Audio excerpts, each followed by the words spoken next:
앞전 시간에 이제 고에 대해서 이제 그 이야기를 했는데 이 괴자가 이 괴자가 이렇게 씁니다. 한문으로.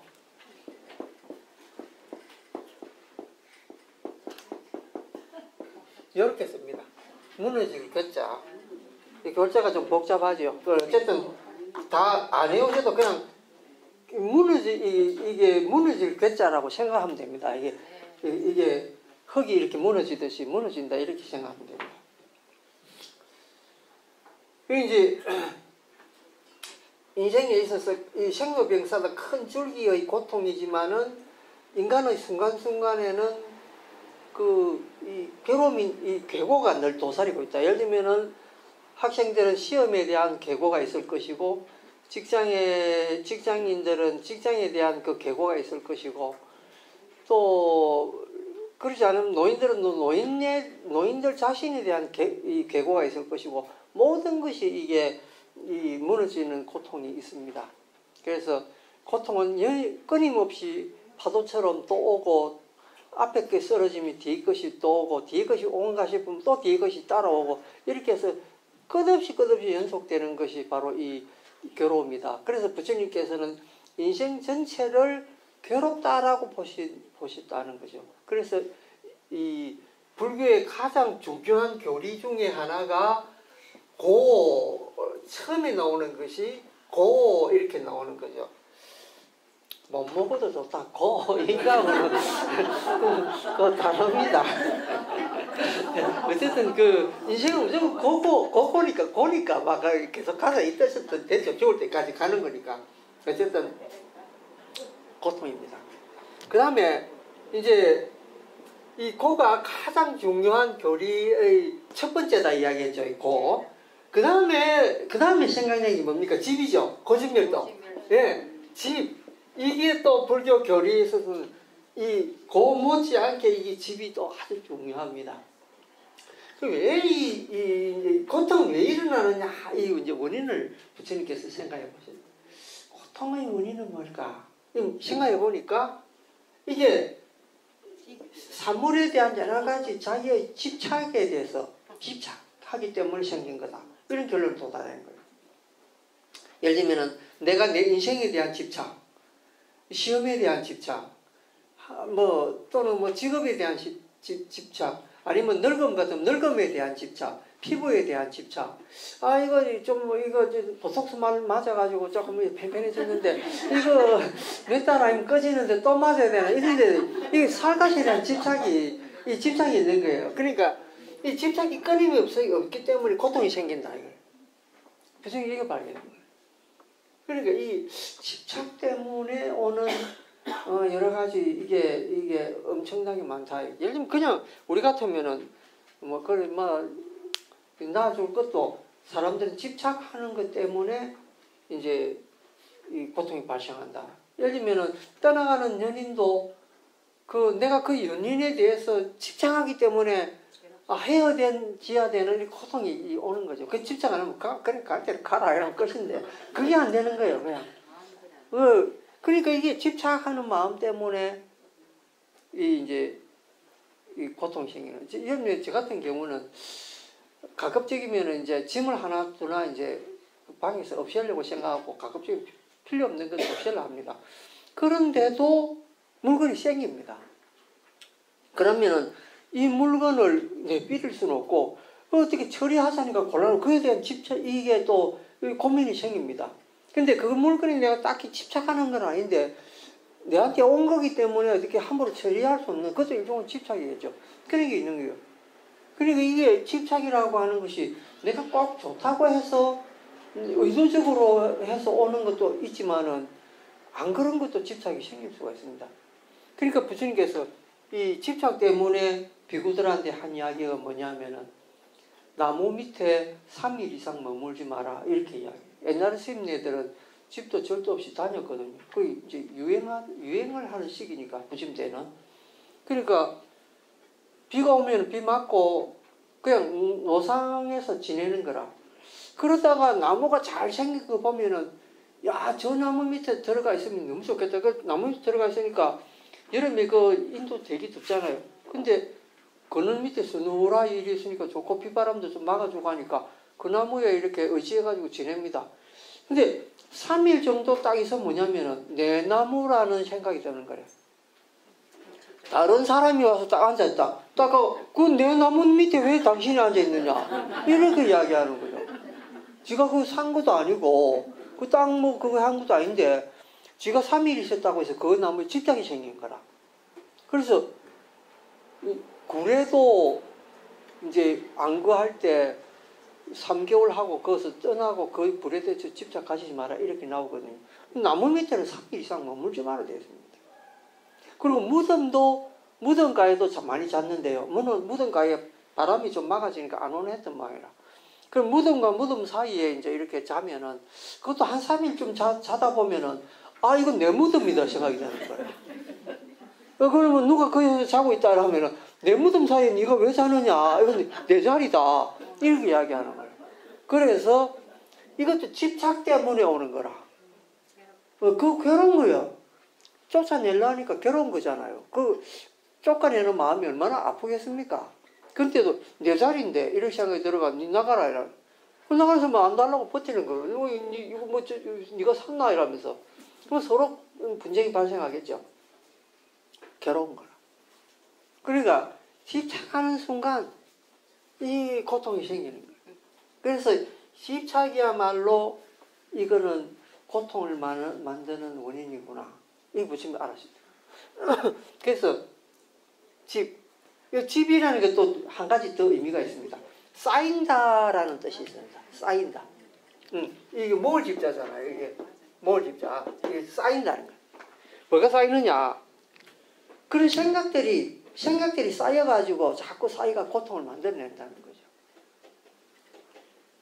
그러니까 어줍지 않은 것도 내 거다 생각하면서 그게 내 거다는 생각 계속하고 있으면 그게 어느 날 내 것이 되어버리고 그렇게 되면 또 고통을 만드니까 이 집착하는 것도 문제지만은 이렇게 뭔가가 먼지처럼 쌓여가지고 이렇게 고통 만드는 것도 있습니다. 네, 그게 일종의 적음이죠. 습관도 적음이고 그러니까 습관도 이렇게 오래되면 좋은 습관은 괜찮지만 나쁜 습관은 고통됩니다. 그런 식으로 이제 그거 보셨잖아요. 그 한번 제가 저기 TV를 보니까 어느 여성분이 나이가 한 30대 중반쯤 되는데 아도 있고 이랬는데 쓰레기 버리기 싫어가지고 방에 쓰레기 이렇게 뭐 묻고 밖에 안 버리고 그냥 방에만 쌓아놨는데 쓰레기 속에서 사람이 사는 거예요 그냥. 근데 그 나중에 그 이제 청소해주는 사람들이 와가 보니까 입을 딱 벌리는 거. 왜냐면은 방 가득히 쓰레기가 있고 그 여자가 거기서 그래도 이렇게 누구 생활하고 사니까 그리고 부엌에 보니까 음식물 얼마나 오래됐든지 라면 그 먹고 안 씻어가지고 그게 곰팡이가 피가 있고 그런 속에서 사람이 사는 거예요. 근데 그거 일종의 그것도 일종의 집착이거든요. 집착이고 이게 쌓이니까 그 고통이 되는데 근데 그 사람은 고통인지 모르더라고요 보니까. 네, 근데 일반 사람 눈으로 보면 그건 고통이죠. 어쨌든, 이런 식으로 모이는 것도 이 고통이고, 집착하는 것도 고통이고, 이런 게 다 고통이라는 거예요. 그래서 이게, 이 집이야말로, 이 집착이야말로 이 고통의 원인이 되는구나. 그래서 원인을 파악할 때, 이제 집착을 이렇게 생각해 보게 되는 거죠. 그 다음에 이걸 어떻게 하면은 그러면은 고를 없앨 수 있고 이 집착을 없앨 수 있나 이 생각을 해봤는데 생각해 보니까 이건 결국 없애야 되는 것이다. 이건 없애야 하는 거. 없앨 멸자죠. 없애는 게 제일 좋다. 그럼 어떻게 없애냐? 도로서 없애야 된다. 그래서 고집멸도 이걸 우리가 이제 사성제라고 그러죠. 사성제. 4가지 거룩한 가르침. 네, 이렇게 이야기하죠. 그런데 요 4가지를 그 당시 인도 사람들이 몰랐나? 알았습니다. 알았는데 왜 부처님 가르침은 이걸 성스러운 가르침이라 진리라고 말씀하시느냐? 옛날에 인도 사람들은 이 고통이나 이런 것들을 이 범천신이 준 거라고 생각해요. 그런데 부처님께서는 이건 누가 준 게 아니고 내가 스스로 지어가지고 내가 받는 거기 때문에 내가 집착하고 내 스스로 이걸 멸해가지고 그 멸하는 방법을 도를 써가지고 멸해가지고 고통을 벗어내야 된다. 이걸 내밖에 해결할 수 없다. 그렇게 말씀하셨기 때문에 이 네 가지가 성스러운 진리가 된 거예요.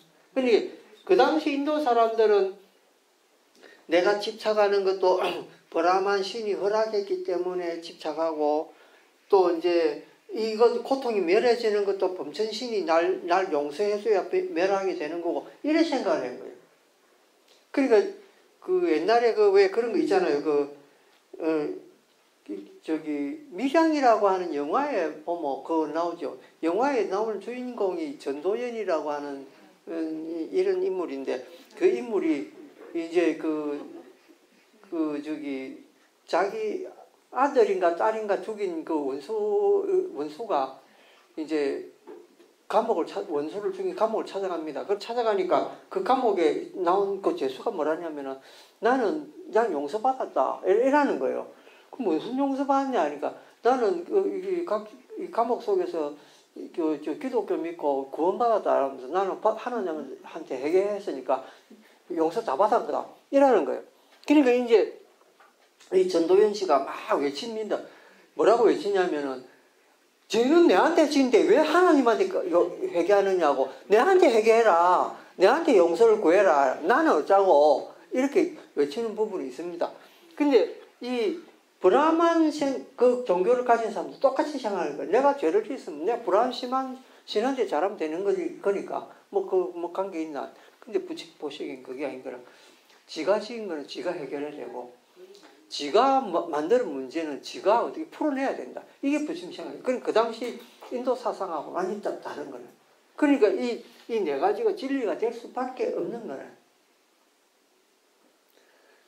근데 중요한 거는 뭐냐면은 이 고통을 없애기 위해서는 집착을 없애야 되는데 이 집착을 없애는 방법이 뭘까 생각해 본 거잖아요. 그 집착 없애는 방법이 이 도라는 거예요. 도. 여기서 말하는 돌은 우리가 밖에 나갈 때 흔히 도를 아십니까? 이거하고는 다르다는 거죠. 그 도는 이제 다른 거고 이 도야말로 진짜 도입니다. 그 도는 가짜 도고.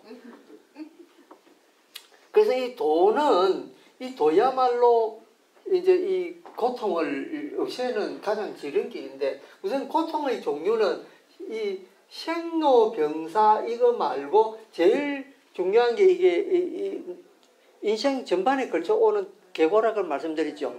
그런데 여기에 따라오는 이 고통이 이 네 가지가 더 있습니다. 뭐가 있느냐면요. 첫째가 이 한문으로 써야 되는데 한문으로 쓰기에 여러분들 좀 그거 할 테니까 구불적고라는 게 있습니다.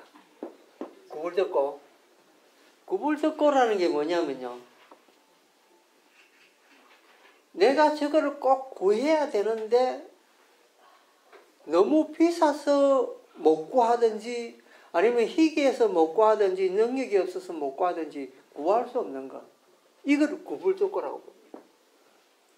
예를 들면 아들을 하나 낳아야 되겠는데 아들을 못 낳는다.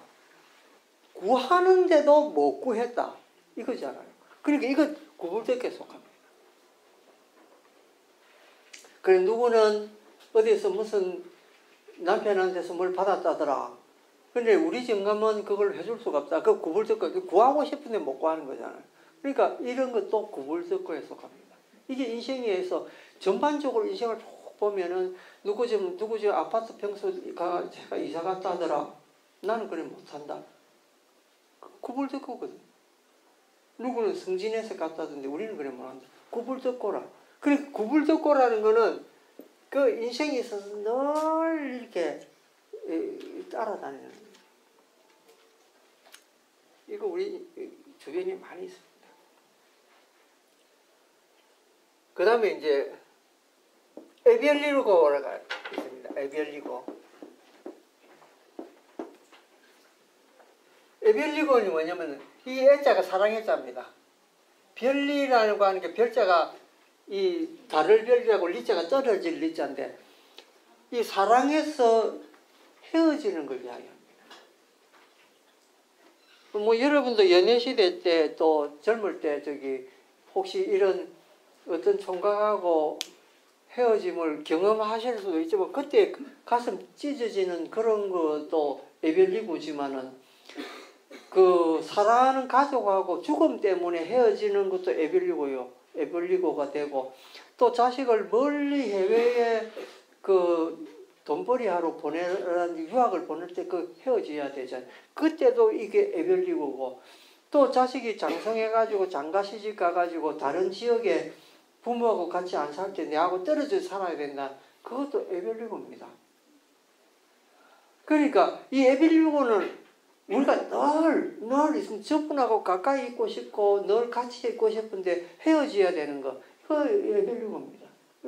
어쩔 수 없습니다. 이거.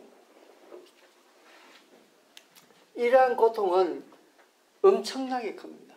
예를 들면 하다못해 이웃이나 그 애완용 그 개나 고양이라도 헤어지는 고통이 있습니다. 그 마음 찢어지거든요.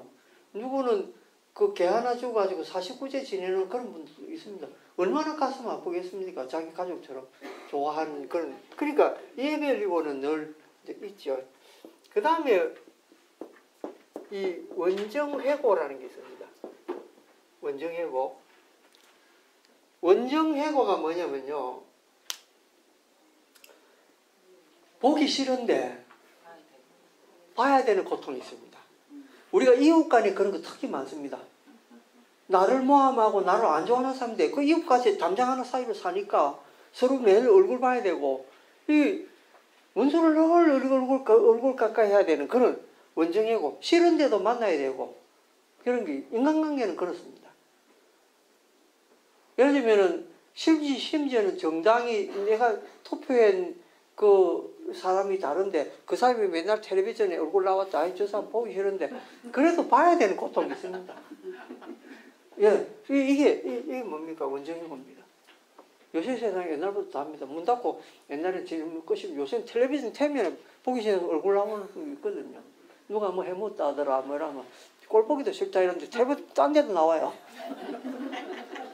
크게 해먹을수록 많이 나오잖아요. 그러니까는 이게 헤어질래야 헤어질 수 없는 거예요. 근데 원수가 또 늘 보는 고통이 있어요. 사랑하면은 너무 좋죠.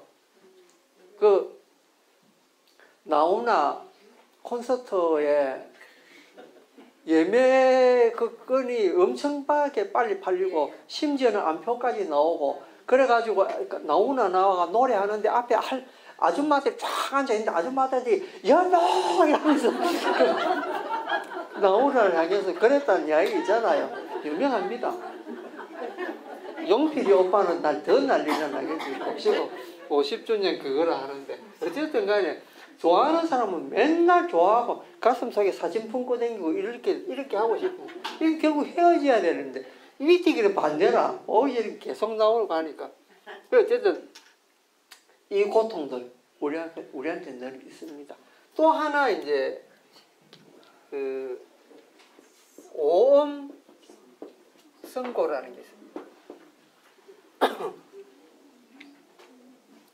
이 오음 선고가 뭐냐면요. 오음이라는 게 이제 그 우리 몸을 이루고 있는 이 자체를 오음이라고 그럽니다.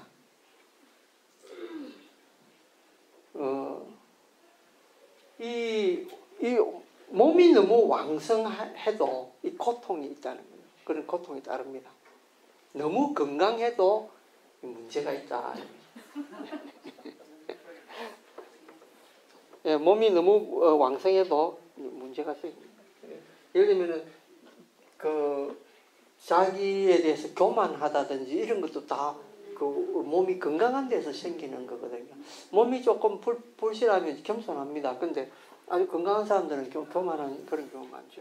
그리고 이런 식으로 이제 그 인간이 늘 가지는 이 생로병사 말고 이 네 가지가 합해가지고 이거를 네 가지를 다 합해서 팔고라고 부릅니다. 팔고. 그래서 사고는 뭐냐? 생로병사 이걸 사고라 그러고 요거까지 다 합해가지고 팔고 사고 팔고. 그래서 이 네 가지의 이것이 결국은 뭐냐면은 우리가 이것도 가만 생각해 보면은 이게 계고에 다 속하는 거죠. 생로병사도 계고에 속하고 이제 구불특고부터 옴승구까지 이 네 가지 이 고통도 다 이 계고에 속하는 거다. 그 고통은 결국 뭐냐? 이제 이 계고가 가장 이제 핵심적인 그거다 이렇게 볼 수 있죠. 자, 그 다음에 자, 이거를 없애는 그 길인 도에 대해서 한번 생각해 보겠습니다. 도. 자, 도이라면은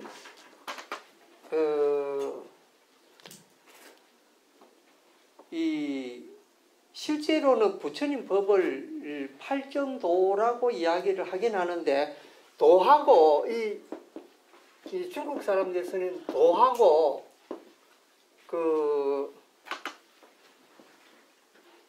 불교에서 말하는 이 법하고는 다릅니다. 그러니까 도는 이제 유교라든지 도교에서 말하는 진리를 보통 도라고 부릅니다. 근데 불교에서 말하는 진리를 뭐라고 부르냐면 법이라고 부릅니다. 그게 이제 인도에서는 담마 이렇게 부릅니다. 그러니까 담마라는 게 이제 중국 발음으로는 달마가 되거든요. 그래서 달마 대사가 인도에서 중국으로 건너왔다 이런 말을 하잖아요. 근데 그 생각해 보십시오. 달마 대사라는 게 진짜 있던 사람이냐 역사적인 인물이냐 이렇게 물어보면 그거 좀 애매하다 이렇게 이야기합니다. 역사자들은 어떤 사람들은 달마 대사를 인정하지 않습니다. 그래서 역사에 없었던 사람이다. 이제 불교에서 학자들이 이렇게 볼 때 어떤 사람은 뭐 그런 존재가 있다 하더라. 근데 인도에는 그런 기록이 없습니다. 그리고 이제 중국의 정사에도 그 달마에 대한 기록 안 나옵니다. 그건 뭐냐면 소위 말하면 야사에 나온다는 거죠. 그 야사에 어떻게 나옵니까? 예를 들면 우리가 잘 아는 그 단종 임금이 있잖아요. 청령포에서 이제 죽은 유배대가 돌아가신 그 단종 임금이 정사에는 뭐라고 기록되어 있느냐면 자결을 했다 이렇게 나옵니다. 그런데 야사에는 뭐냐면은 사약을 내리가 죽게 만들었다 이렇게 나오거든요. 그래서 정사와 야사는 항상 이렇게 차이가 있습니다. 근데 어느 쪽이 진짜인지는 모르겠지만은 어쨌든 정사는 임금의 입김이 들어갈 수도 있고 뭐 여러 가지 그렇죠. 이 야사는 이제 사람들이 꾸민 거 들어갈 수도 있고 아니면 본대로 기록할 수도 있고 뭐 그렇습니다. 그 어쨌든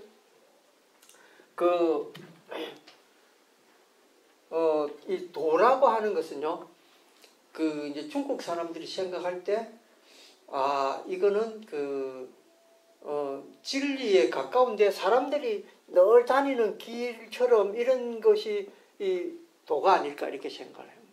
근데 법은 조금 다릅니다. 법은 이제 아까 말한 대로 달마 대사가 인도에서 중국으로 왔는데 그 이름이 달마다. 왜 달마냐?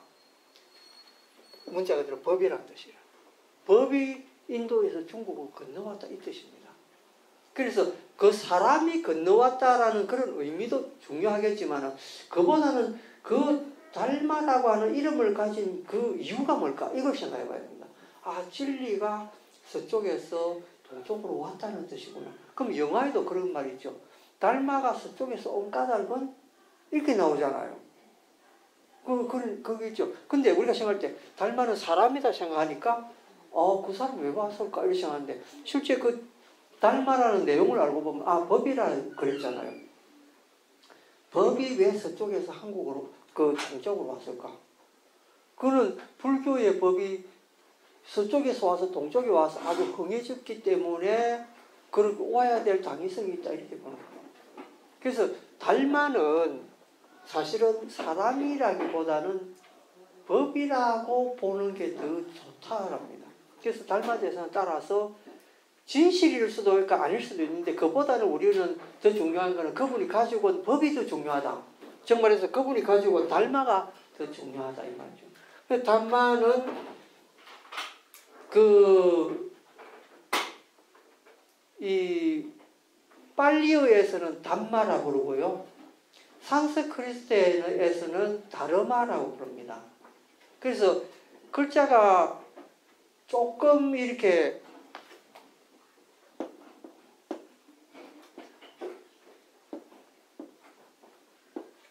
다르마 여기에 이제 르를 쓰죠. 이게 R 붙어가지고 그리고 이제 그냥 담마라고 이렇게 M이 두 개가 있죠. 담마라고 이렇게 부르는 이런 게 있고요. 그러니까 이 어느 나라 말이냐에 따라서 발음이 다른데 결국은 같은 뜻입니다. 결국은 이게 법이라는 뜻인데 중국 와서는 달마를 이제 요렇게 쓰죠. 달마. 결국은 같은 뜻입니다. 이 법이라는 뜻이죠. 근데 법은 뭡니까? 자세히 보시면은 법자가 의미하고 있는 게 앞에는 요게 뭐냐면 요게 삼수죠. 삼수는 이게 물숫자를 떠갑니다. 물숫자. 물이라는 뜻이요. 물이 왜 이렇게 생기냐면 옛날에 전자를 보면은 요렇게 해가지고 요렇게 생겼어요. 이게 물숫자가 요렇게 생긴 거라.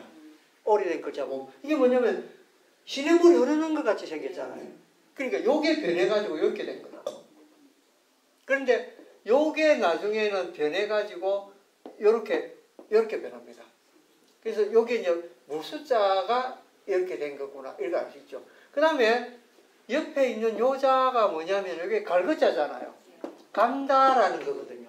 그러면 물이 간다라는 것이니까 물이 이렇게 흘러내리면은 높은 데서 낮은 데로 흐르고 또 웅덩이가 있으면 거기에 찼다가 또 굽어진 데가 있으면 또 굽어지고 물이 자기 길을 가는 것처럼 꾸불꾸불하게 자연스럽게 흘러가는 것을 법이라고 부릅니다. 그래 어찌 보면은 도라고 하는 거는 사람이 인위적으로 닦아낸 거지만 법이라고 하는 거는 물이 이렇게 흐르듯이 자연 그대로를 의미하는 것일 수 있습니다. 그러니까 옛날에 누가 조주 스님한테 그런 물었거든요. 스님 도가 뭡니까? 이렇게 물어요. 요새 스님들처럼 이제 화두 들고 그 묻는 것처럼 도가 뭡니까? 이렇게 물어준 거예요. 그러니까 조주 스님이 뭐라고 하냐면은 그래 그 도에는 소도 가고 말도 가고 사람도 간다 이렇게 얘기해요. 그때 도가 뭐냐면 도로를 말하는 거예요. 도로라는 게 이 길조자에다가 길로자를 쓴 거거든요. 이것도 길조자고 이것도 길로자인데 길이란 뜻입니다. 그냥 고속도로 길이란 뜻이잖아요. 그러니까 도는 누구나 갈 수 있고 누구나 다니는 데를 도라고 부릅니다. 그래서 그러나 그거는 사람이 인위적으로 길을 해야 되겠죠. 그래야 이제 가니까. 근데 법이라고 하는 거는 뭐냐면은 그런 거 관계없이 천년적으로 가을 되면은 단풍 들고 여름 되면은 벚꽃 피고 봄 되면 벚꽃 피고 겨울에는 장마 지고 그런 게 자연의 현상처럼 이 법이라는 것도 완전히 자연의 법과 부합된다 이런 뜻입니다. 그래서 부처님은 이걸 갖다가 뭐라고 부르느냐 담마라고 불렀잖아요. 그리고 우리 인생도 이렇게 보면은 모두 다 도에 의해서 살아가는 것이 아니고 뭐에 의해서? 법에 의해서 살아간다. 이거죠. 그리고 인생이 생로병사를 겪는 것도 바로 이 법칙이라, 우주의 법칙이라. 그래서 담마라, 부처님 가르침을 담마라고 하는 게 뭐냐면 자연에 비유해가지고 우주의 이치에 배대를 해가지고 이건 너무나 자연스럽고 그러는 모든 이런 삶의 규칙이 이렇게 흘러간다. 이래서 부처님 법을 담마라고 하게 되고 한국에 와 이제 중국으로 오면은 법이라고 부르게 되는 그 차이가 그렇습니다. 이제 도하고 법하고의 차이가 이렇게 났는데 중국에 불교가 오고 난 뒤에 법이란 말도 쓰지만은 도라는 말도 같이 쓰게 된 거라. 그래서 불법이 뭡니까? 이렇게 물을 수도 있고 불도가 뭡니까? 이렇게 물을 수도 있습니다. 그러나 원칙적으로 더 가까운 단어는 뭐냐면 법입니다. 그래서 불법의 중요한 것을 아십시오 이런 말도 되고 불도의 중요한 것을 아십시오 이런 말도 되는데 그러나 불법이 사실은 더 정확하다 이렇게 말씀드렸습니다. 왜? 그 글자부터가 도하고 차이가 있기 때문에 그렇다는 거죠. 그 다음에 이제 이 도를 가장 기초적으로 주장하는 그런 종교가 도교입니다. 이 서양에서도 도교를 다오이즘이라고 해요. 이 도자를 중국 발음으로 다오라고 부르거든요. 그래서 이 도교의 교리를 갖다가 다오이즘이라고 이렇게 부르는데 왜 이걸 발음을 다오라고 부르기 때문에 그렇다는 거죠. 근데 여기서는 이제 도교에서는 모든 것을 도로 다 이렇게 봅니다. 인간이 가는 길도 도고 또 우주가 흐르는 그것도 일종의 도다 이렇게 이제 좀 더 도로서 해석을 하고 법하고 별 차이는 없는데 조금 그 뉘앙스가 조금 이렇게 다른 게 있습니다. 그런데 이제 중국 와서 팔정도를 이야기할 때 팔정법이라고 안 하고 팔정도라고 하는 것은 뭐냐? 이 부처님 말씀하신 이 팔정도는 인간이 노력해가지고 닦아야 되기 때문에 마치 우리가 길 내는 것처럼 길을 내가 닦아야 되는 것처럼 이것도 인간은 노력을 해서 닦아야 되는 거기 때문에 팔정도라고 도자를 붙인 거예요. 그래서 팔정법이 아닌 이유가 바로 그거라는 거예요. 또 그래서 왜 팔정도라고 했는지 이제 아시겠죠? 자, 그럼 팔정도에 대해서 이제 한번 공부를 해보겠습니다.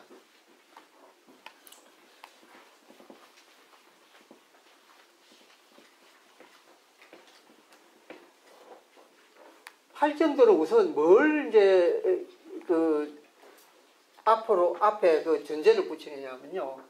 이 발을 정자를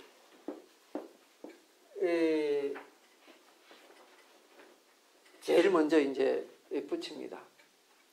발을 정자 모든 이 행위들을 바르게 해야 되기 때문에 그거는 이제 우리가 인간이 이렇게 가고 싶은데 이렇게 안 가고 이제 마음이 삐딱해지가지고 이쪽으로 갈 수도 있고 저쪽으로 갈 수도 있는데 그때마다 자기를 고추 세워가지고 계속 거기를 가게 만드는 거 그게 이제 발을 정자의 의미죠.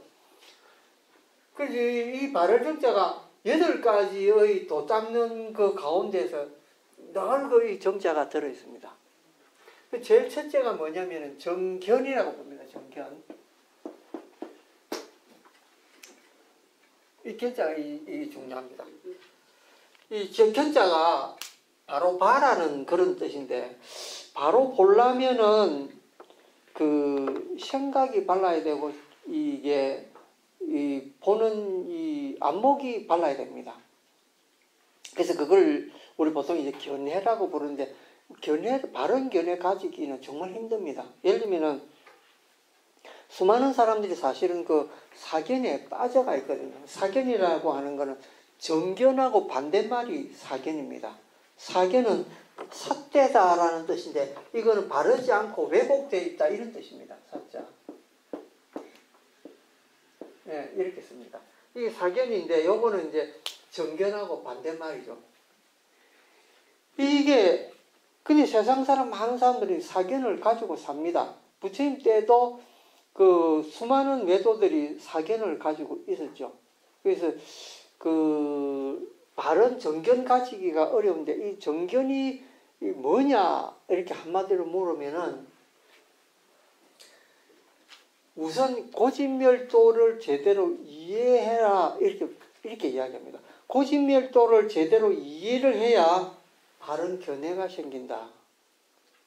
예를 들면은 내가 받는 이 고통은 하나님이 나한테 실험하기 위해서 시련을 주시는구나. 그렇게 생각하잖아요. 그 순간 이게 바른 견해가 세워지지 않습니다. 그건 사견이죠. 그러니까 우리가 조금 전에 계고를 배웠는데 이 고통이 하나님이 나한테 주는 시련이다. 내가 스스로 만든 고통인데 내가 내 고통을 내가 자각을 해야 되지. 누가 내한테 줬다 이렇게 생각하는 자체부터가 이건 사견이라는 거죠. 그래서 견해를 딱 세우는 게 중요합니다. 이 고통은 어디서 왔냐? 나의 집착 때문에 온 것이다. 이렇게 딱 분명해야 됩니다. 근데 이건 주변 환경에서 온 거라든지 누굴 탓한다든지 이래서는 안 된다는 거죠. 자기 자신에서 비롯된 거다. 내가 이 세상에 존재하기 때문에 내가 이런 고통받는 거다. 내 때문에 온 거지. 그러니까 철저하게 고집멸도를 생각하면서 자기를 이렇게 봐야 되지. 이걸 다른 데서 하다면 안 된다는 거죠. 그래서 정견이 아주 중요하다. 바른 견해 없는 사람들은 이렇게 못합니다. 그래서 부처님께서는 이걸 먼저 세우고 그 다음에 이제 두 번째가 뭐냐면은 세상을 존재하는 그대로 봐라. 이제 그걸 늘 제가 말씀드리는 대로 여실지견이라는 거예요. 여실지견. 여실지견은 있는 그대로 봐야 되지 그 껍데기를 봐서는 안 된다. 근데 제대로 보기가 정말 세상 힘듭니다. 다 왜곡되어 있으니까. 예를 들면은 세 사람이 내한테 저 사람 나쁘다고 이야기를 하면은 나는 세 사람의 이야기를 믿게 됩니다. 왜냐하면 한 사람이 와서 이야기할 때는 설마 그 사람 그렇겠나? 둘째 사람이 왔는데 안 그럴 거야. 세 사람이 이야기하면은 그 사람 그럴지 몰라. 그렇게 생각하잖아요. 그런데 그게 진실이 아닐 수도 있습니다. 그래서 여러 사람이 이야기했다고 해서 그게 진실이 됐냐? 그게 아니고 진실은 정말로 그 베일의 가래가 잘 안 보입니다. 근데 그거를 이렇게 잘 관찰해가지고 깨뜨려 볼 수 있는 지혜의 눈이 있어야 되는데 그거를 부처님께서는 여실지견이라고 했거든요. 그 여실지견이 돼야 정견이 선다. 근데 우리 중생들은 그것까지는 못 보기 때문에 그래도 이 사성제만 제대로 판단해도 이 정견이 생깁니다. 그 다음에 이제 이 정견이 생기려면 어떤 걸 해야 되느냐면요. 정사유를 해야 된다. 정사유. 사유라는 게 생각하다 이 뜻입니다. 바르게 생각해라. 정사유. 이게 바른 생각 가지기가 근데 쉽지 않습니다. 우리 주변의 환경에 오염되고 또 여러 가지 소문에 우리가 귀를 기울이기 때문에 바르게 생각할 수가 없습니다. 이 사람 말이 맞으면 이 사람 말이 맞는가? 저 종교의 이야기를 들으면 저 종교 맞는가? 이렇게 혼돈하게 되죠. 그래서 바른 사유를 할 수 없습니다. 근데 부처님께서는 사유를 바르게 해라. 이렇게 말씀하는데 이 사유라는 게 그 법에 대한 관찰을 잘 하라. 이런 뜻입니다. 법에 대한 관찰을 사유라고 이야기하죠. 그 다음에 정의입니다. 정의는 뭐냐? 바른 말. 네, 바른 말. 그러니까 우리가 십선업을 보면은 그 입에 대한 것이 여러 개 나옵니다. 예를 들면 뭐 꾸민 말 하지 마라라든지 이간질 하는 말 하지 마라라든지 이런 말 하죠. 그러니까 양설, 악구 이런 말 나오잖아요. 그 양설은 이 사람한테 이 말하고 저 사람한테 저 말하고 말이 다른 거를 양설이라 그러고요. 악구라고 하는 것은 욕설을 말합니다. 욕설을 악구라고 그러죠. 그리고 이제 망어도 있잖아요. 망어는 거짓말이고. 그래서 참회진을 할 때도 그 악구에 대해서도 참여를 하고 양설에 대해서도 참여하고 망어에 대해서도 참여하고 그러잖아요. 그래서 이런 그 이 말에 대한 그게 많습니다. 그리고 또 우리가 보통 흔히 하는 말이 말하는 대로 일이 된다라는 뜻이 그런 이야기 합니다. 사람은 자기가 이야기하는 대로 일이 이루어진다. 이런 경우 많습니다. 평소에 늘 저게 어떻다라고 이야기하면은 실제 이 말하는 습관대로 그게 이루어지는 경우가 들어 있습니다. 그래서 이 부처님께서는 말을 이렇게 바로 하고 좋은 말 하는 것이 이게 그 팔정도의 하나에 들어간다 이런 말씀하셨죠. 그 다음에 정업입니다. 정업. 업은 이거는 이제 우리가 많이 이렇게 듣는 말이죠. 업은 자기 행위를 이야기하죠. 평소에 하는 행위들이 바르냐, 그러되냐, 이거를 이제 살펴보는 거죠. 이 네 가지만 이렇게 봐도 벌써, 요대로 하면은 삶의 어떤 어려움은 없겠구나. 그리고 살아가는데 실수는 하지 않겠구나. 이 생각이 듭니다. 그러면은 요 네 가지를 하게 되면 기본적으로 집착하는 마음들이 사라지게 되겠죠. 왜? 정견으로 보면은 세상이라는 것은 부질없는 거고 또 가치 있는 것과 없는 것을 가려낼 수 있는 힘이 생기기 때문에 그렇고요. 정사유는 바르게 생각하기 때문에 삿된 생각이 들어올 수가 없습니다. 그러니까 자기 삶도 그런 아름다운 삶으로 이제 이렇게 성화될 수 있고요. 말이나 그러니까 행동이나 말 역시 바르게 하기 때문에 어떤 집착이 있을 수가 없죠. 바른 거는 집착이 남지 않습니다. 그래서 이 네 가지 우선 팔정도 중에서 오늘은 이 네 가지만 이렇게 하겠습니다.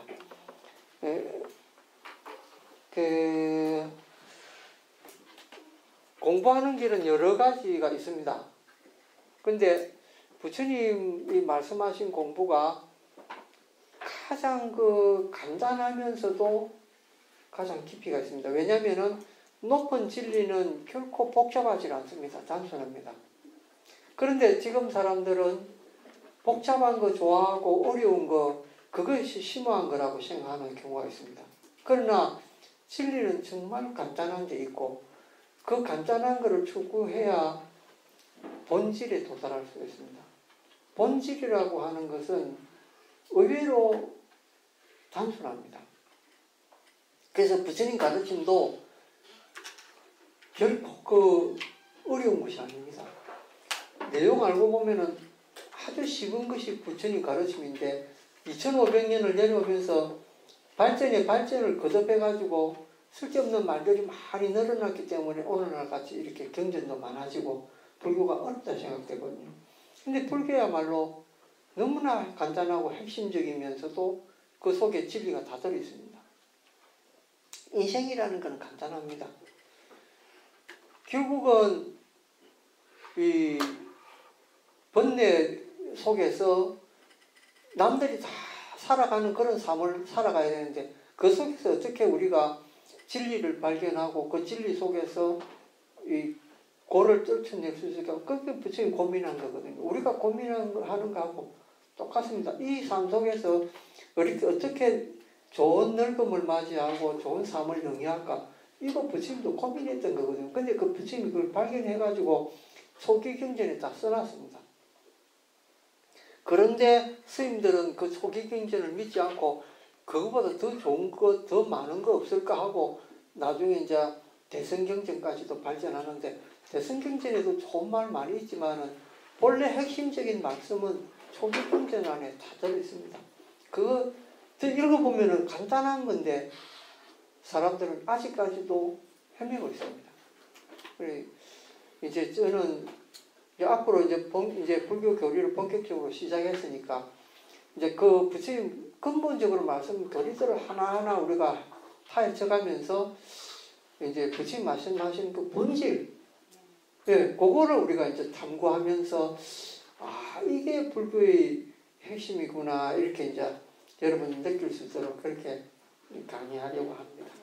고맙습니다. 감사합니다.